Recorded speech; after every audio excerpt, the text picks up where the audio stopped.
সকালবেলা আজকে বাজার আনলো, খুব মানে তরকারি খুব বেশি না। এই যে মাছ এনেছে, দেখি কি অবস্থা, এখনো খুলি নাই, আপনাদের সাথে খুলছি। ও মা, গিটটিটা এত শক্ত, কেটে কেটে ফেলে কি অবস্থা। এই তো কেচিরে মাঝে মাঝে তরকারি মাছালার এমনভাবে গিটটি দেয়, খুলতে এত কষ্ট। অনেকগুলো চিংড়ি মাছ, আর এই সময় কিন্তু চিংড়ি মাছগুলো খুব বেশি ভালো পাওয়া যায়। এই সময়টা, এই সিজনে চিংড়ি মাছগুলো খুব ভালো পাওয়া যায়। ও মা, অনেকগুলো চিংড়ি মাছ,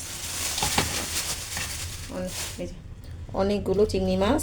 আর চিংড়ি মাছ হলো আমার মেয়ের খুব বেশি পছন্দ, তাই ওর বাবা চিংড়ি মাছ এনেছে, অনেকগুলো চিংড়ি এখানে। ও মা, আর আমি চিংড়ি মাছ আনলে সবসময় যে কাজটি করি সেটা হচ্ছে, এই যে চিংড়ি মাছের যে সামনের এই শক্ত কাঁটাটা থাকে, লেজের শক্ত কাঁটাটা থাকে, তারপরে এই যে দাড়ি মোষ যেগুলো যেগুলো আসে না কেন, আমি সবগুলো কেটে কেটে রেখে দিই। তাহলে কিন্তু ফ্রিজে জায়গাটাও কম লাগে, আবার শক্ত হয়ে গেলে কিন্তু হাতে খুব খোঁচা লাগে, মানে অনেক বেশি শক্ত ব্যথা লাগে, সেটা লাগার সম্ভাবনা থাকে না।